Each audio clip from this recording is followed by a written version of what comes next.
Welcome to today's deep dive. So if you have ever stood in the middle of a grocery store aisle, completely paralyzed, just staring at two identical boxes of cereal, and you inexplicably reach for the blue one over the red one, well, today's for you. Oh, absolutely. We've all been there. Right. Or maybe you've walked into a freshly painted room and instantly felt this wave of anxiety, or conversely, a profound sense of calm, and you couldn't articulate why. Yeah, it just hits you physiologically. Exactly. We tend to think of our reactions to color as these deeply personal, almost mystical experiences. But what if they aren't? I mean, think about it like this. If you break your arm, an X-ray gives you a clean, jagged white line. It's binary. Right. It is broken or it is not. Yeah. But when a designer tries to diagnose why a brand is failing, or why a public health billboard is being completely ignored by the public, suddenly that X-ray machine is broken. It's totally useless in that context. The diagnostic landscape of visual design is murky because, fundamentally, almost every human being on the planet has a subjective, deeply entrenched opinion about color. And honestly, that subjectivity is the ultimate trap. How so? Well, you ask someone why they painted their living room a specific shade of sage green, and the answer is usually just, because I like it. It feels nice. Right, which is fine for your house. Exactly. It's a perfectly valid rationale for a residential living space. But it is the absolute definition of diagnostic muddy waters when you are attempting to communicate a highly specific, targeted message to an audience of millions. Which brings us to our mission for today. Because that danger, that trap of relying on, I just think it looks pretty, is why we are here. Yeah, you really can't build a campaign on that. You just can't. If your only rationale for a massive corporate rebrand or a crucial safety campaign is your personal aesthetic preference, you are essentially flying a commercial airliner blindfolded. That's a great way to put it. So we are taking the blindfold off. We have our hands on an incredibly revealing piece of source material today.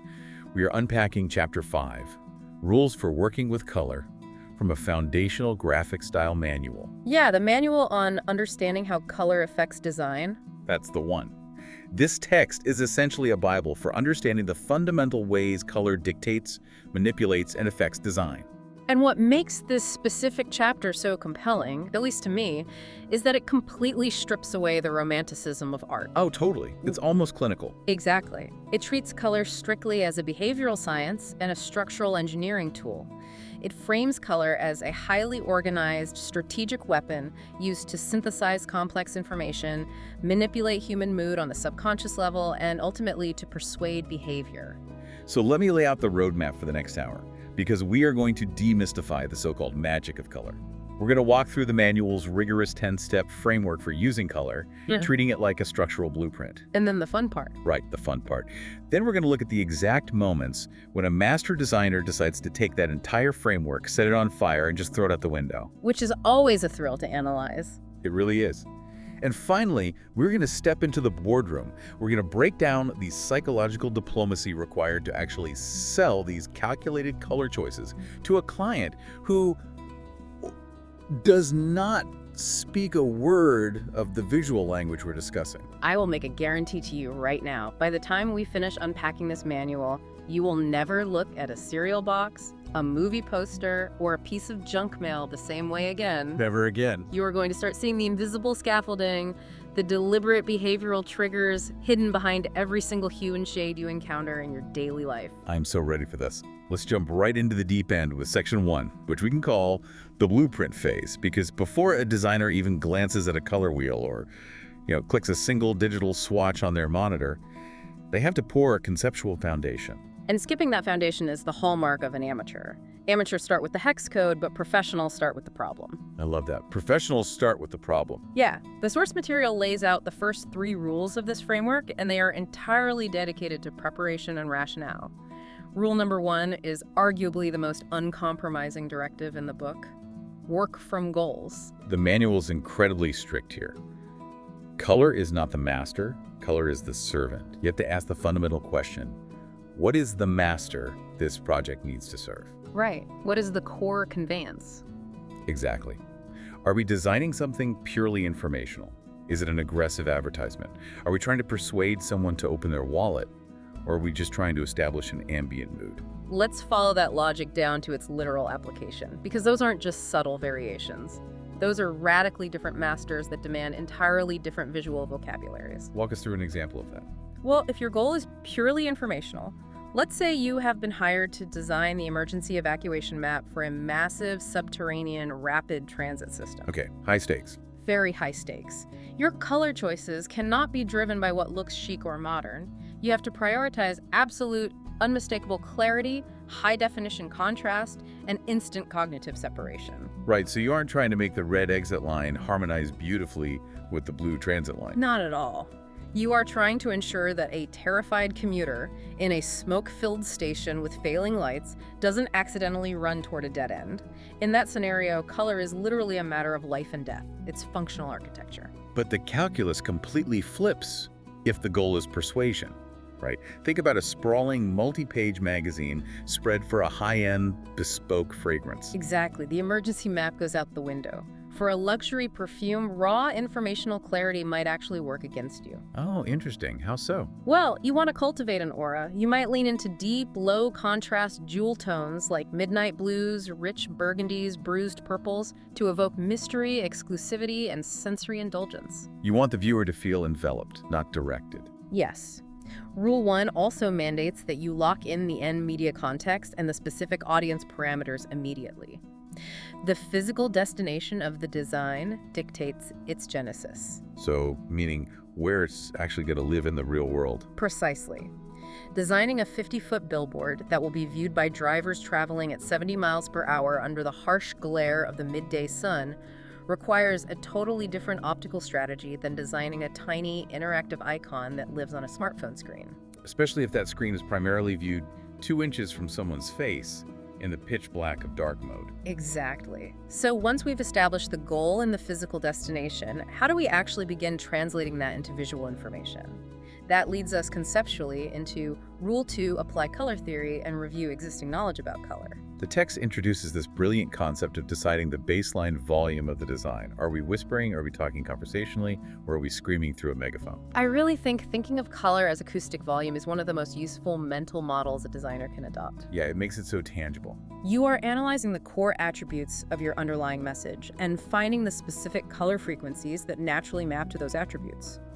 If your message is about an absolute clearance sale or a severe weather warning, Or a fast food limited time offer. right, then you crank the volume to maximum. You utilize high frequency, high energy, optically aggressive colors like stark yellows, pure reds, and neon oranges. These colors physically stimulate the eye. They demand immediate processing. But if you are designing the collateral for a wealth management firm or a palliative care hospice, you turn the volume all the way down. You have to. You rely on desaturated tones, cool grays, deep navies colors that recede, colors that lower the heart rate and suggest stability, quiet competence, and deep trust. And that volume control transitions us directly into Rule 3. Make choices for a reason. The manual explicitly warns against the danger of arbitrary selection. You can't just pick a loud color because you had an extra cup of coffee that morning. Exactly. And this is where the text brings up a massive variable cultural connotations and regional specifics. The globalization of design makes this incredibly complex. It is a fatal error to assume that a specific hue triggers the same psychological response universally. I think the classic example that is often taught but still frequently ignored is the color white, right? Yeah, that's the big one. In many Western European-descended cultures, white is deeply associated with purity, cleanliness, weddings, and beginnings. But in numerous East Asian cultures, white is historically the color of mourning, death, and funerals. Right, so if you are launching a global wellness brand and you arbitrarily drape your entire campaign in pure white because it feels fresh to your design team in New York, You might be unintentionally broadcasting a visceral message of grief and mortality to millions of potential consumers in Seoul or Beijing. exactly. It's a massive oversight. I want to ground this theoretical framework in a tangible piece of work, because the manual provides these incredible, highly specific visual case studies. Let's look at a poster described in the text, designed by Ruben Moreno from Caracas, Venezuela. Ah, the QVI XOT Graphico poster. That is a phenomenal piece. It really is. I'm going to try and paint a picture of this for you. Imagine walking past a brick wall and seeing this tall, imposing vertical composition. The entire background is unified by this deeply repeating interplay of red and cream colors. And it doesn't look flat. Not at all. Wait.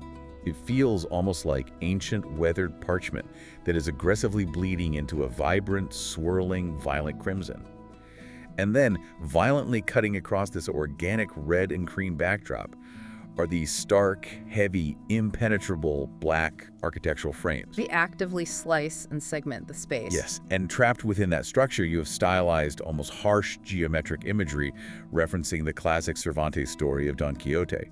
The jagged lance, the abstract shapes of windmills. It is a breathtaking piece of visual communication, and it operates as a masterclass in Rule 3. Moreno didn't just stumble into a red, cream, and black palette because he thought they looked aesthetically striking together. Every single color choice is carrying immense narrative weight. Let me theorize here for a second. Is it because the story of Don Quixote is fundamentally about a man whose mind is fractured between mundane reality and his own violent romantic delusions? You've hit the nail on the head. Let's decode the palette. The cream color isn't just a neutral background. It conceptually grounds the entire piece in antiquity. Like old paper. Yes, it is the literal color of the old, dusty books of chivalry that drove Quixote mad in the first place. The swirling, dominant, highly saturated red isn't just a volume choice. It represents the fever dream. It is the passion, the spilled blood of imaginary battles. The sheer, uncontrollable force of his delusion. And those heavy black frames slicing through the red, are they the prison of reality? Exactly. The black frames are the unyielding, rigid structure of the real world, constantly interrupting and boxing in Quixote's swirling red fantasies.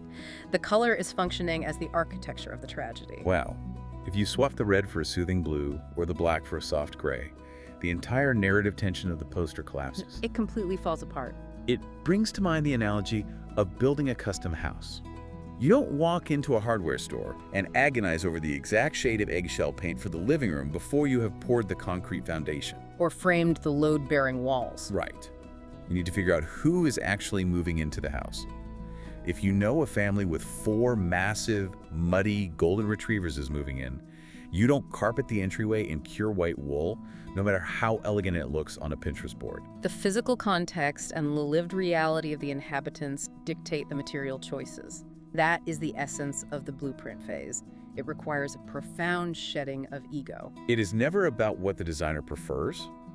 It is entirely about what the structural integrity of the message demands. Absolutely. But let me play devil's advocate and push back on this idea of strictly mapping colors to cultural connotations for a second. Sure, go for it. If we adhere rigidly to the idea that green equals eco-friendly, and blue equals corporate trustworthiness, and red equals passionate urgency, aren't we just training designers to be lazy? That's a valid concern. Like, is there a massive risk of the entire industry just churning out endless, predictable cliches? Or, on the flip side, is leaning directly into a cliche exactly what fast, effective communication requires in the modern world? That is the eternal tightrope walk of the commercial artist. And the reality is far more nuanced than simply avoiding cliches. What a cynical critic might call a cliche, a cognitive psychologist would call a heuristic. A heuristic, a deeply ingrained mental shortcut. Exactly. Modern humans are bombarded with thousands of visual stimuli every single hour. When you are rushing down the aisle of a grocery store after a 10-hour workday, you do not have the cognitive bandwidth to read the brand manifesto on every single box of coffee. Oh, totally. I just want my coffee. Right. So if you are desperately looking for the decaf option, your brain relies on a heuristic. You scan the shelf rapidly for orange or green labels. Because we've been trained to associate those colors with decaf. Yes. If a boutique coffee roaster suddenly decides to package their decaf blend in a neon pink holographic bag simply because they want to boldly disrupt the cliche, they are going to severely confuse the consumer. The tired shopper will look right past it, and the brand will lose the sale. Precisely. So the cliche is actually a vital piece of cognitive infrastructure. It is the language the audience already speaks. But, and I assume this is where true design mastery enters the equation, the art is in how you employ that heuristic. You've got it. You can absolutely use a recognizable color convention to communicate instantaneously, but you elevate it through execution. Give me an example of how you'd elevate it. Well, you might use the expected eco-friendly green, but you source a highly unique, tactile recycled paper stock that gives it a gritty texture. Or you pair that expected green with avant-garde typography that forces the viewer to look twice. So you rely on the convention to get your foot in the door of the viewer's mind, but but you rely on your obsessive craft to make sure they remember you once you're inside. That is beautifully said, yes. Okay, that clarifies things immensely. Yeah. We've poured the concrete, we understand our goals, our audience's psychological heuristics, and our cultural guardrails. Now we transition into section 2 of the manual, the architecture of choice. We are moving from the philosophical why into the precise granular mechanics of how. Exactly. How does a professional actually construct the palette from thin air? And this is where the manual shifts from theory into strict methodology. Rule 4 is uncompromising. Choose color and make it count. The text makes a profound point here, that in visual design there is no such thing as a democracy of color. If every color has equal say, the result is anarchy. There must be a rigorous, enforced hierarchy. The manual breaks this down into a required triad: a dominant color, a subdominant color, and an accent color. You know, I love visualizing this through the lens of a live rock band. Oh, that's a fun analogy. Think about it. If the lead guitarist, the bassist, and the drummer are all thrashing at absolute maximum volume simultaneously for an entire hour, it's not a cohesive song. It's just an exhausting wall of noise. Yeah, you just get a headache. Exactly. The dominant color is your charismatic lead singer.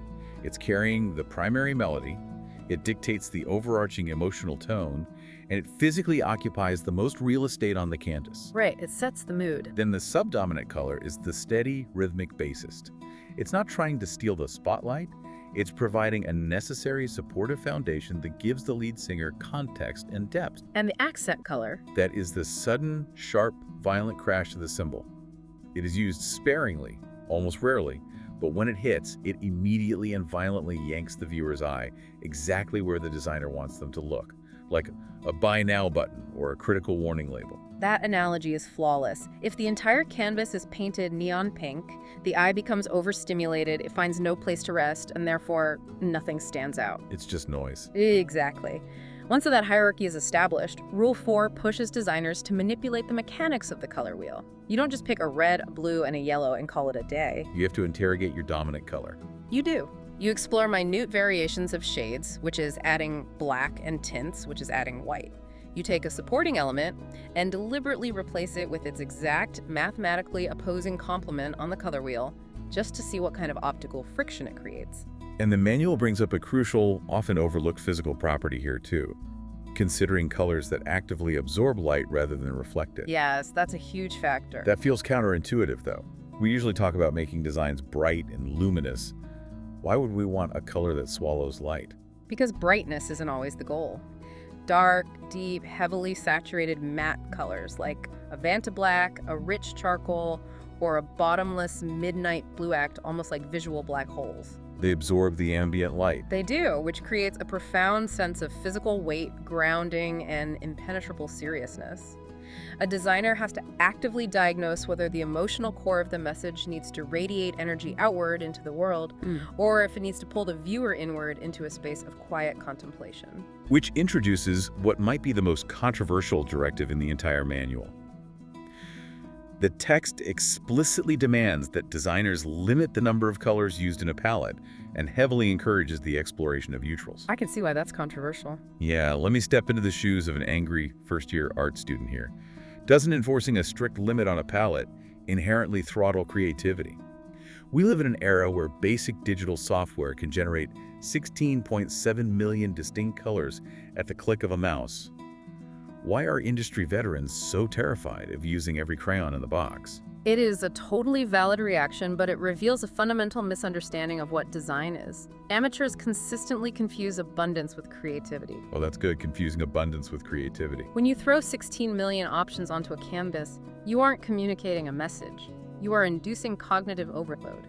Constraint is the actual engine of creativity. Because it forces you to make hard choices. Exactly. When you deliberately shackle yourself to a palette of, say, 2 highly specific colors and 1 warm neutral, you strip away the crutch of relying on color to do all the work. You are forced to rely on masterful composition. You are forced to utilize brilliant typography. You have to pay agonizing attention to the spatial relationships and the tension between the elements. Yes. Furthermore, the human optical system and the brain can only process a finite amount of visual stimuli simultaneously before it starts filtering things out as background noise. A severely limited palette forces a unified, holistic experience. It screams intentionality. Intentionality. That concept is the perfect bridge to Rule 5 Be Decisive. The manual goes out of its way to remind us that color extends far beyond just picking a hue on a screen. It highlights the massively impactful yet frequently ignored secondary elements that alter a palette. Like the physical texture of the materials, the temperature of the imagery, and crucially, above all else, white space. White space, the negative space. It is the oxygen of visual design. Let's pull another brilliant visual case study from the manual to dissect this. There's a poster designed for Haiti by Arturo Botello Alvarez. Let me try to project this into your mind's eye. It is an exercise in absolute punishing minimalism. It really is striking. The vast, overwhelming majority of this large poster is pure, unadulterated, blinding white space. There is nothing there. Right in the geometric center, suspended in that void, is a highly stylized, simple graphic of a human eye. Just the bare minimum of lines. Right. The top curve of the eyelid is a thick, solid band of deep blue. The bottom curve is a matching band of stark red. And right in the dead center, where the iris and pupil should be, there's a negative space cutout. And that cutout is the exact geographical shape of the map of Haiti. Yes, the white at the background pushing through. And finally, hovering just below the bottom red lid, offset slightly to the right, is a single perfectly rendered red teardrop suspended in midair. It is a devastating piece of communication, and it is a masterclass in Rule 5's demand for decisiveness. If we analyze the mechanics of this poster, we realize that the white background is not an absence of design. It is a highly active, decisive weapon. By ruthlessly stripping away every single piece of unnecessary visual noise, the designer ensures that those remaining microscopic elements, the sliver of red, the arc of blue, the solitary teardrop command, absolute, unquestioned visual authority. It's like walking into a massive, cavernous, completely silent cathedral. The white space is the silence that allows the single pin drop of that red tear to echo like a gunshot. Exactly. Imagine if the designer had given in to the temptation of abundance. Imagine if they had placed a gritty, grayscale photograph of a devastated, earthquake-ravaged landscape in the background, or used a muddy, mournful gray instead of white. The emotional devastation of that single, stark red teardrop would be completely swallowed up by the noise. The pure white space leaves the viewer nowhere to hide. It forces you into a direct, unavoidable confrontation with the central metaphor. Let's pivot and contrast that severe, sterile minimalism with another profound example from the manual. We have a series of 3 promotional posters designed by Bob Wilkinson for VSO Nigeria, an international volunteering organization. This is such a cool example. These posters are entirely text-driven, featuring powerful inspirational quotes about the nature of volunteering. But what instantly grabs you is the color strategy. There's almost no white space. It's the complete opposite of the Haiti poster. Exactly. Instead, the posters are drenched in these incredibly dense, rich, earthy tones. One poster is a deep, heavy mustard yellow. The second is a muted, organic, leafy green. And the third is a deep, enveloping, warm blue. And what the manual meticulously points out here is the critical distinction between hue and value. Break that down for us. Well, yellow, green, and blue are entirely different hues on the color wheel. They should contrast sharply. But Wilkinson utilized similar values for each of them. Value refers strictly to the lightness or darkness of a color, independent of its hue.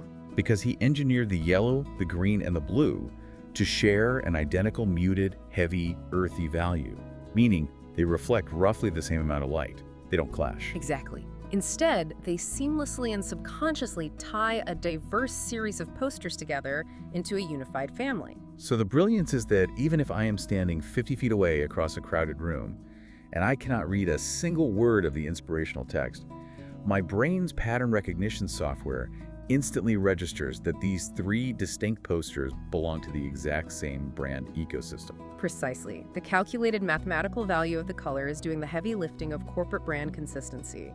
He cements this unification by rigidly enforcing consistent geometric shapes and identical typographic grid placements across all 3 variations. That structural discipline brings us to Rule 6, which might be the most humbling rule for a designer with a massive ego. Test on content. Oh, designers hate this one. The manual explicitly states, let the content take the lead. It explores how complex organizing structures require clarity and readability to supersede aesthetic vanity. There is a massive temptation in the industry to invent a gorgeous, trendy color palette in a vacuum and then forcefully impose it onto a product. But Rule 6 dictates that the inherent nature of the product itself must dictate the palette. And if we look for the perfect, real-world manifestation of this, the manual highlights a phenomenal piece of consumer packaging. Venus organic rice, designed by the Italian agency Metalli Lindbergh. Oh, this is such a clever subversion of expectations. So picture a standard rectangular cardboard box of rice sitting on a supermarket shelf. But this is not standard bleach white rice. It is whole grain Venus rice, which naturally possesses this striking, deep, almost bruised, blackish purple color. It's a gorgeous color on its own. It is. So the designer physically cut a large, perfect circular window right into the center of the box so that the actual raw physical product is fully visible to the consumer. But the absolute stroke of genius is the packaging itself. Instead of covering the box in bright colors to grab attention, the cardboard is printed in a muted, highly organic, earthy brown. And that brown perfectly mathematically complements and slightly warms up the stark, austere visual weight of the dark purple rice. That is the ultimate realization of Rule 6. The designers surrendered completely to the content. They let the raw physical material literally dictate the color architecture. An amateur would sit in an office, completely divorced from the product, and say, let's make the box a vibrant neon green so it practically vibrates off the shelf and crushes the competition. Yeah, Metalli Lindbergh looked at the product, this ancient, beautiful, dark, organic grain, and realized the rice itself was the hero. They built the entire surrounding color architecture merely to support, frame, and elevate that natural hue. In our rock band analogy, the literal color of the rice is the dominant lead singer. The printed brown cardboard is the subdominant bassist laying down the groove. Exactly. But how does Rule 6 apply when your content isn't a beautiful physical object, but rather a terrifying, insurmountable mountain of complex, boring data? Right. The manual addresses this by showcasing a suite of corporate collateral designed by an agency called There for a large company called Watermark. This is where color transitions from aesthetics into pure, functional wayfinding. Imagine you are a high-level executive, and you are handed a massive VIP orientation packet. It is crammed with detailed neighborhood maps, hour-by-hour itineraries, complex architectural floor plans, and dense company history. If that entire packet is printed as black text on standard white paper, it is visually oppressive. The brain experiences immediate cognitive fatigue. The reader will simply stop reading.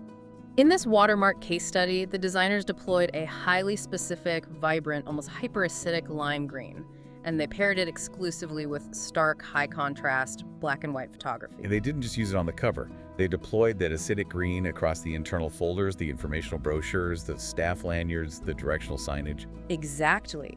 They weaponized the color to structurally organize the chaos. The lime green functions as a visual signpost.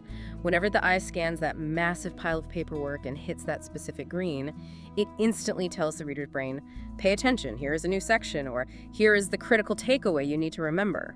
It guides the fatigued eye through a labyrinth of corporate data, effectively transforming a tedious reading chore into an engaging, rhythmically structured cognitive experience. It's so smart. Okay, let's take a breath and survey where we are. We have rigorously built our conceptual foundation. We have established our visual hierarchy. We have deployed our white space as a weapon. And we have humbled ourselves to let the content lead the way. We have engineered the absolute perfect design, glowing flawlessly on our high-definition computer screen. Which brings us crashing into Section 3, the reality check. Yes. The threshold where pristine theory meets the unforgiving physics of the real world. Or, to put it less romantically, where beautiful dreams go to die. It is the ultimate reality check. Because a perfectly balanced, mathematically flawless color palette radiating from an Apple Retina display is essentially a beautiful lie. It's just light. Right. It is an illusion made of light that hasn't yet had to survive the brutal physical reality of actual media. This section bridges the gap between digital theory and physical survival. Let's delve into Rules 7 and 8, assess and adjust. The manual is trying to break a bad habit here. It makes it crystal clear that a designer's first instinct, no matter how talented they are, is rarely their final destination. Assessment is the painful process of stepping back, detaching your ego from the artwork, and brutally asking, do these specific color choices actually enhance the core content, or are they a distraction? Will this palette genuinely resonate with the lived experience of the intended audience, or does it just look cool on my portfolio? And sometimes, assessment tells you that you need to break the rules you just set up. There is a staggering poster in the manual that illustrates this contradiction perfectly. It's titled Pachamachecha, designed by Fernando Rovolo from Bolivia. It is an environmental awareness poster, translating roughly to, "Let's take care of our Mother Earth." Now, we literally just spent 10 minutes discussing the absolute necessity of limiting your palette, utilizing constraint, and relying on neutrals. And Rovolo takes that rule, shreds it, and throws it in the garbage. Totally.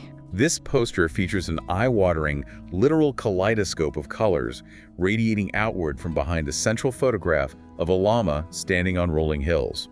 We are talking about maximum saturation, vibrant reds, neon greens, blinding yellows, and electric oranges, all swirling together in these thick, undulating, visually overwhelming bands of color. It is a complete, unapologetic violation of the limit your palette mandate.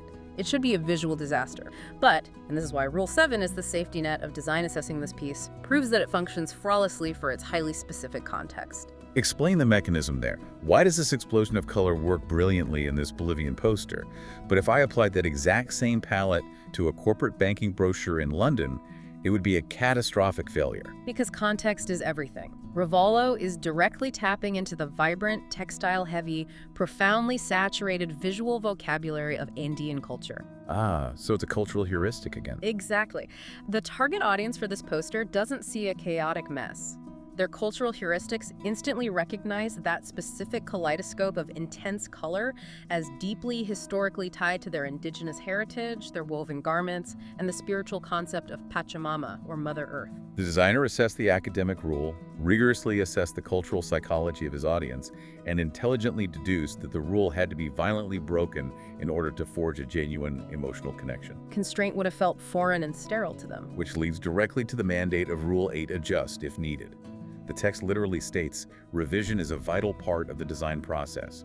Creating multiple iterations almost always produces better results. It is the discipline of knowing when to keep tweaking the dials, and perhaps more importantly, knowing when to put the mouse down and finally lock the design in. And locking the design in ushers us in to what is universally considered the most technically terrifying, anxiety-inducing rule in the entire manual, Rule 9. Produce using intended media. Oh, this is where the tears start. Okay, I am going to channel every frustrated client and junior designer right now. This is my biggest pet peeve. Are you seriously telling me that I can spend 3 agonizing weeks locked in a studio, calibrating my monitor, shifting hex codes by single digits to find the absolute, undeniable, perfect shade of sophisticated forest green for a massive brand launch? And then, If the printer simply puts it on the wrong type of paper, my masterpiece is completely irreversibly ruined. Does the manual essentially say we are entirely at the mercy of the hardware? I am telling you that it happens every single day, and it costs companies millions of dollars. This is the exact moment where graphic designers must suddenly become applied physicists. Yes, the manual breaks these physical variables down into 3 treacherous categories: print, environmental, and digital. Let's unpack the physics of this. Let's start with print, because that seems to be where the most heartbreak happens. It all comes down to how the human eye processes light. On your glowing monitor in your dark studio, that perfect forest green is being created by shooting pure colored light directly out of the screen and into your cornea. It is additive color. It is luminous. But the second you send that file to a printing press, everything reverses. You are no longer projecting light. You are dealing with physical, sticky pigments that absorb certain wavelengths of ambient light and reflect others back to your eye. It is subtractive color. Okay, so the medium of light delivery changes entirely. Yes, and then you introduce the nightmare variable of the paper itself. Let's take your perfect forest green ink. If you print that ink onto a coated paper stock, which is paper that has been manufactured with a smooth, slightly glossy clay finish, the ink physically sits on top of that non-porous coating. It doesn't sink in. Exactly. Because the surface is smooth, it reflects light uniformly. Therefore, the colors remain sharp, deeply vibrant, high contrast, and dark. Like the pages of a high-end fashion magazine. Precisely. But if you take that exact same vat of green ink and you print it onto an uncoated paper stock like a standard textured piece of corporate letterhead or a recycled craft paper, the physics change entirely. Because it's textured. Uncoated paper fibers are essentially microscopic sponges. The ink absorbs deep into the porous fibers of the paper. It spreads out microscopically, a phenomenon known as dot gain. And it scatters the light. Yes. More importantly, those rough, uncoated paper fibers act like millions of microscopic craters. They scatter the ambient light in 1,000 different directions instead of reflecting it cleanly back to your eye. Suddenly, that sharp, authoritative forest green looks soft, muddy, dull, and significantly lighter. That is mind-blowing. So the exact same digital file, using the exact same ink formulation from the exact same printer, produces two completely different emotional colors in the real world, simply based on the microscopic topography of the paper. And that is before we even introduce the complications of post-production finishes. Are you adding a matte varnish? A glossy, aqueous coating. Each layer alters the refraction of light. And then the manual moves from print into environmental design, which is an entirely different battlefield. Oh, completely. If you are tasked with wrapping a fleet of city buses or painting the exterior of a storefront in a desert climate, you have to obsess over substrate materials. Are you printing on perforated vinyl? On corrugated metal? Oh? On textured brick? You have to calculate the physics of wear and tear and, crucially, UV degradation. That aggressive, vibrant red you chose for a storefront logo might chemically break down and fade to a sickly, embarrassing pink after 3 months of baking in the Arizona sun. If you don't plan for the physical reality of the environment, your design fails. And then, as if the physical world wasn't difficult enough, the manual wades into digital output. It explicitly warns designers to consider on-screen color appearance, ability of devices to accurately reproduce colors, and variations in users' devices. Digital output is the absolute Wild West.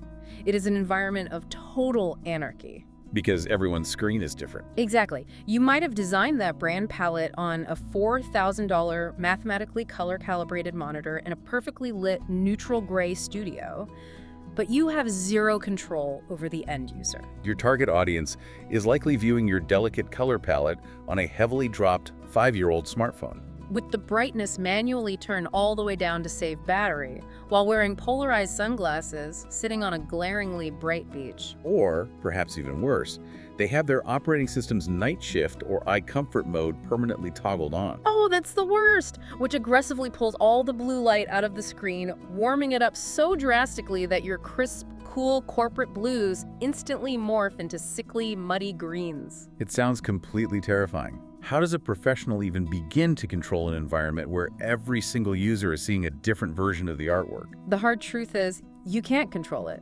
You have to surrender control and instead design with extreme tolerances. Meaning you just make it unbreakable. You have to engineer your palette so robustly and ensure that your tonal contrast is so structurally sound that even if the end user's device violently shifts the hues, the underlying hierarchy, the readability, and the core emotional intent remain functionally intact.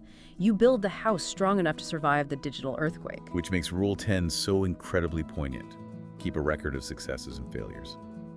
The manual points out that meticulously keeping track of what works, and specifically what fails, is an invaluable career practice.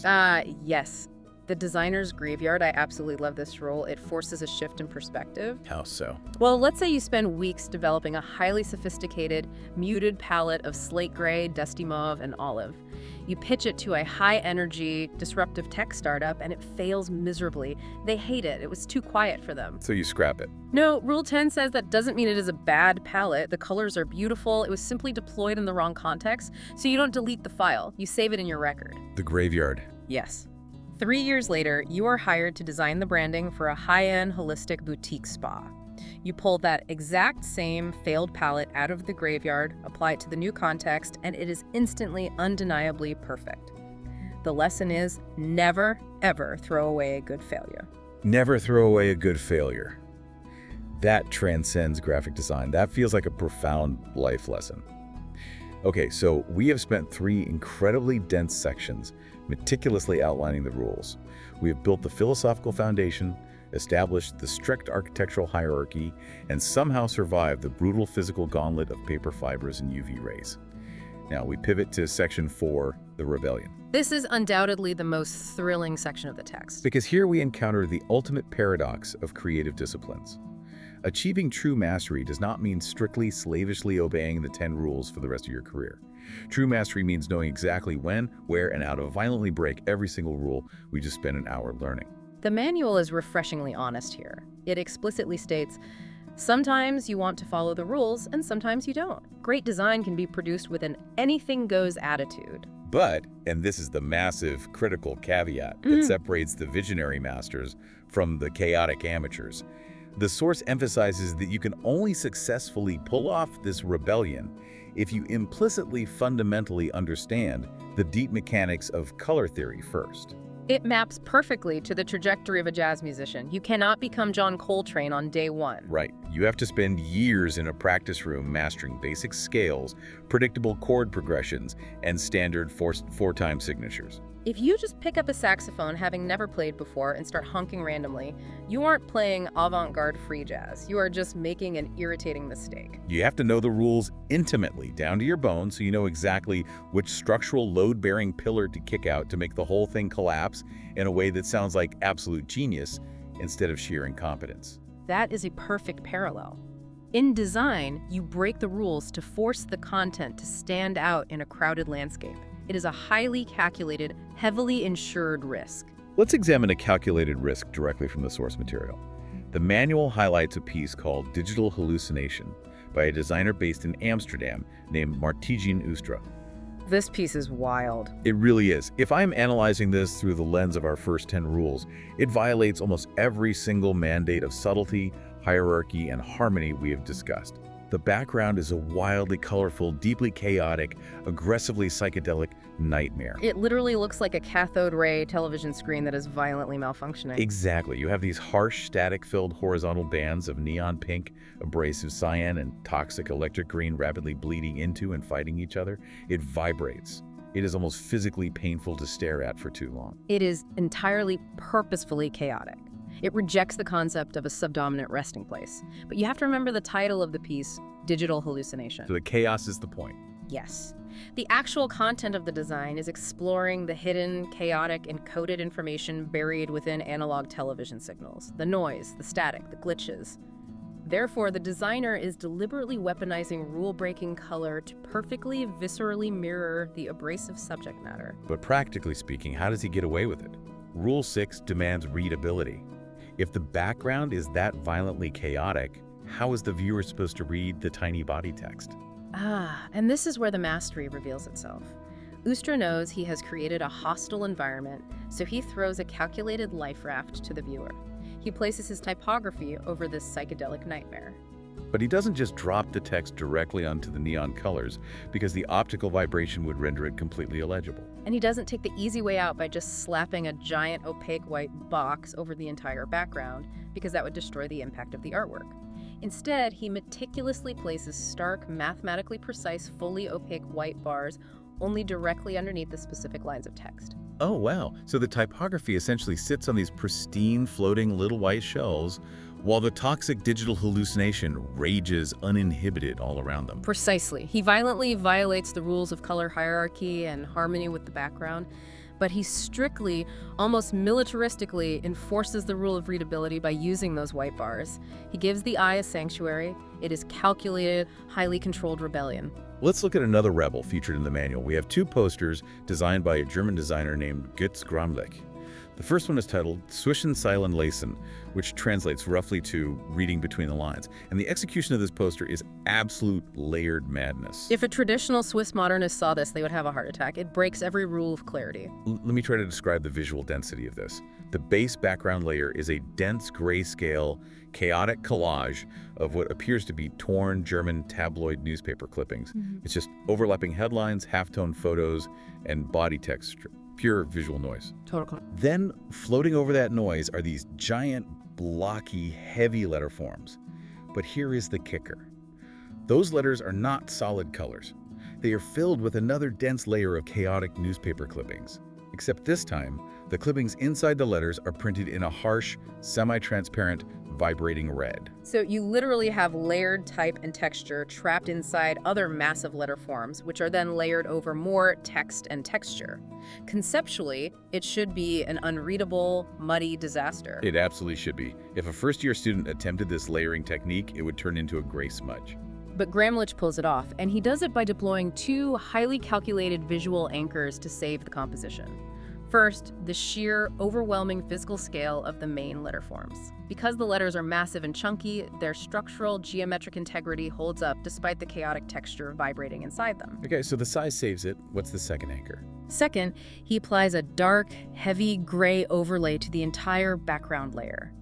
This forces all that background tabloid noise to recede deeply backward into virtual space, which allows the vibrant red, textured letters to aggressively punch forward into the foreground. Ah, so he is willfully breaking the rules of simplicity and color limitation, but he is hyper-enforcing the rules of tonal contrast and physical scale to prevent the piece from collapsing. Exactly. Gramlich has a second poster featured here, designed for a Motown Soul Funk Classics event. This one takes a very different approach to Rebellion. The background is a much more muted, warm, tan color, almost like the texture of raw cardboard. But the typography is completely unhinged. Yeah. The letters making up the words are incredibly lively, winding and bending organically around each other. Some letters are solid, heavy black, some are stark white, others are constructed out of concentric, vibrating, hypnotic lines. The typography looks like it is physically dancing and sweating to funk music. And this highlights a brilliant strategic trade-off. In this piece, Gramlich concentrates all of his rule-breaking energy into the typography. Because the shapes are so wild. The shapes of the letters are so complex, so dense, and so chaotic that if he had decided to use a vibrant, multicolor psychedelic palette on top of it, the poster would literally explode. The human brain would not be able to process the shape and the color simultaneously. So, because he rebels with the type, he exercises intense monastic restraint with the color. He limits the palette strictly and unforgivingly to black, white, and that textured tan background. So by radically pulling back the volume of the color, he essentially gives the typography permission to go completely crazy. Exactly. It is a brilliant balancing act of cognitive load. Furthermore, that specific textured tan background is doing critical work. It gives the piece a very subtle illusion of physical depth.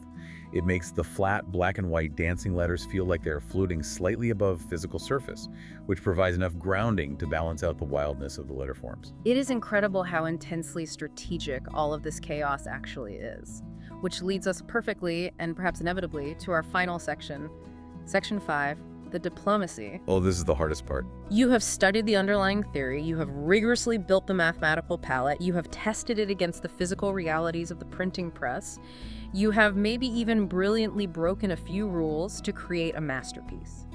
Now comes what is, without a doubt, the most difficult, emotionally draining part of the entire profession. Convincing a non-visual, highly logical corporate client to actually open their checkbook and pay for it. Yes. The manual highlights a very painful, unavoidable truth of the industry. It states, not all clients are visual learners, nor have they been trained to ignore the subjective nature of color the way designers have. This is the core existential problem, isn't it? You've spent 6 weeks scientifically engineering a visual solution to save their brand, you present it to the CEO, and the CEO looks at it, crosses their arms, and says, I don't like purple. My ex-wife liked purple. Make the logo blue. It is the defining daily struggle of the design profession. And what this section of the manual is doing is essentially training designers in the art of psychological warfare and boardroom pitching. We need it. It teaches you that the absolute worst, most destructive thing you can do in presentation is slide a printed logo across a conference table, lean back, and ask, so what do you think? Because the second you ask that, you are actively inviting their uneducated subjective opinion into the process. Exactly. You are literally begging them to judge a highly engineered strategic tool based entirely on their personal, arbitrary aesthetic taste. Instead, the text insists on a radical shift in presentation strategy. You do not ever present a visual solution. You present a business rationale. You have to build an impenetrable fortress of logic, data, and strategy around your color choices before the client is even allowed to see the final design. It makes me think of a high-stakes defense lawyer in a courtroom. You can't just stand up in front of a jury, point to your client, and say, look at him, he's innocent, because it just feels right to me. I like his vibe. You would be laughed out of court and disbarred. You have to lay out the forensic evidence step by step. You have to build a narrative. You have to say, we explicitly chose this specific shade of yellow because competitor X currently dominates the market using blue. Our target demographic research shows that yellow physiologically triggers a sense of urgency, and historically, this hue aligns with our new brand pillar of disruption. You build an airtight, logical case. Precisely. You meticulously tie every single color choice explicitly to the pre-agreed brand strategy, to extensive market research, and to ruthless competitor analysis. You actively neutralize the client's dangerous subjectivity by overwhelming it with objective, unarguable data. The manual also strongly reiterates the importance of educating the client on those cultural connotations we discussed way back in Section 1. You have to patiently show the boardroom exactly how you are either aggressively exploiting a visual association to capture market share, or how you are intentionally minimizing a specific association to avoid alienating a key demographic. You make the color feel inevitable. Let's look at how this boardroom diplomacy actually manifests in the physical work itself. There is a brand identity project featured in the manual called the Plan de Match, designed by a Montreal-based agency called Sub Communication. Right, for a hyper tavern. Yes. The color palette they developed is incredibly, almost terrifyingly limited. It consists solely of a very deep, rich, impenetrable navy blue, stark white, and just a tiny microscopic hint of gold used exclusively for accent typography. Now, put yourself in the shoes of the designer pitching this. If you walk into that meeting and you just hand the client a single isolated business card printed entirely in that dark navy blue, the client is going to panic. Oh, absolutely. They are going to look at it and say, this is too dark. It looks like a funeral home. It's boring. Where's the pop? Make the logo bigger and add a neon gradient so people notice it. All right, the classic client reaction. They want it louder. Exactly. So what the agency Subcommunication does here is deploy a classic, highly effective strategic trick directly recommended by the text. They show the color working dynamically across an entire ecosystem of deliverables all at once. In the manual, we don't just see a single card. We see a beautiful, sprawling photograph of the business cards, the varied envelopes, the corporate letterhead, the coasters, all laid out together in a cohesive grid. And seeing all of those pieces interact together completely changes the psychological perception. It changes everything. It helps the anxious, non-visual client actually visualize the final, encompassing reality of the brand. When they see that deep navy blue rhythmically repeating across different physical objects, beautifully surrounded by the crisp, luxurious white space of the paper stock, and punctuated by that tiny flash of premium gold. They suddenly realize that the severely limited color palette isn't boring at all. They see that it is actually a highly sophisticated premium strategy designed to make the distinct geometric shape of the logo and the elegant typography look authoritative and expensive. You don't argue with the client. You guide their eyes to the logical conclusion you've already reached. Let's look at one final, highly aggressive example of this client diplomacy in action. There is a stunning editorial illustration in the manual by a designer named Lily Chow. It was created for a hard-hitting magazine article about the National Football League. The article is ominously titled Meltdown.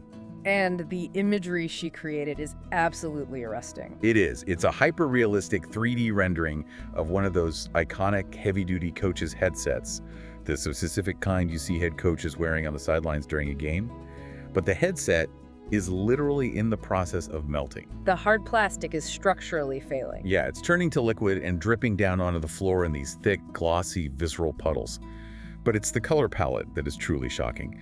The entire background of the right page of the spread is a blinding, toxic, high-alert, fluorescent yellow. The melting headset itself is rendered in cold metallic silver and glossy black. And on the facing left page, the background is pitch, bottomless black, with the word Meltdown, written in stark typography that mimics the glowing yellow LED lights of his stadium scoreboard. It is a phenomenal, aggressive piece of editorial design. It utilizes a maximum contrast black and yellow palette. Now think about the diplomacy required here. How on earth do you sell a blinding, fluorescent yellow background to a conservative magazine editor who is likely terrified that it is too abrasive and will hurt the reader's eyes? You sell it by pivoting away from aesthetics entirely and explaining the physiological, emotional impact of the contrast. You don't walk in and say, I use neon yellow because it looks edgy and cool. Right. You sit down and you say, look, this article is deeply investigating the high-stress, panic-inducing, catastrophic psychological failure of professional football coaches operating under immense, crushing pressure. In human psychology, black and yellow is the universal primal color code for hazard, caution, and severe emergency. Think of a wasp or radioactive signage. So you tell them the abrasive, almost painful contrast of this specific yellow is not an accident. It is engineered to force the reader to feel a physiological sense of anxiety, adrenaline, and urgency before they even read the first paragraph of your article. Oh, that is brilliant. You link the color directly to the core journalistic thesis of the content. You make the color an indispensable piece of the storytelling. Exactly. When you present an argument like that, backed by psychological rationale, the editor cannot simply say, well, I prefer a soothing pastel blue, because a soothing blue actively contradicts and undermines the written thesis of the article. By rigorously tying the color to the conceptual rationale, you build an armor around the design that protects its integrity from arbitrary changes. This has been an absolutely incredible, eye-opening journey. We started this hour with the common misconception that color is just something you casually like. But through the rigorous lens of this style manual, we have seen that color is, in fact, a highly structured, scientifically grounded language with its own complex grammar and syntax. It requires a meticulous blueprint phase where you define your strict goals and map out cultural connotations. It requires intense architectural discipline to establish visual hierarchy, balance mathematical values, and deploy white space as a weapon. We also explored the harsh, unforgiving physical reality of translating digital colors into the real world, battling the physics of uncoded paper fibers and the unpredictability of digital screens. We looked at the thrilling, calculated rebellion of intentionally breaking all those foundational rules to create standout avant-garde design, provided you have put in the years to know exactly what you were doing. And finally, we unpacked the intense corporate diplomacy required to actually defend those choices in a hostile boardroom, using strategy, logic, and psychology rather than subjective taste. It truly is a comprehensive, holistic system for visual communication. But if we take everything we have unpacked today, all of these rules and realities, and we connect it to the bigger picture of where technology is taking us. It raises a rather provocative, somewhat unsettling thought. Ooh, I love these moments. Where are we projecting this? Well, we spent a significant amount of time discussing Rule 9, how digital devices, uncalibrated screens, and environmental lighting drastically alter the appearance of our color choices. And we talked about the necessity of designing with robust tolerances to survive that unpredictability. Right, building it strong. But as we rapidly move into an era dominated by highly adaptive artificial intelligence and real-time biometric tracking, the very foundational concept of a static, unchangeable color palette might soon become completely obsolete. Wait, what do you mean by obsolete? Currently, a designer creates one poster or codes one website, and they agonize over picking a single, unified color palette that they hope will appeal broadly to a massive target demographic. Yes. But imagine a near future, which is technologically closer than we think, where a digital billboard in a subway station or the interface of an e-commerce website utilizes your device's camera to read your real-time biometrics. It instantly tracks your microscopic pupil dilation, it registers your facial microexpressions, it calculates your heart rate based on flushness in your cheeks. It then instantly cross-references that physical data with your personal historical online profile to determine your exact, highly specific psychological and emotional state in that precise millisecond. Oh, wow. That is terrifying. And then, based on that data, the AI automatically and seamlessly shifts the entire color palette of the advertisement in real time, uniquely tailoring the hues to specifically manipulate and persuade you. So if I'm tired, it knows. Yes, if the biometric sensors deduce that you are highly stressed and fatigued after a long workday, the ad instantly shifts its palette to deep, calming, low-frequency blues and greens to offer you a subconscious sense of relief and safety. But if the system senses that you are lethargic and distracted, it instantly dynamically shifts to high-contrast aggressive reds and blinding yellows to trigger a localized adrenaline response and force your attention. That is deeply unsettling, but given the trajectory of algorithmic marketing, it feels entirely inevitably plausible.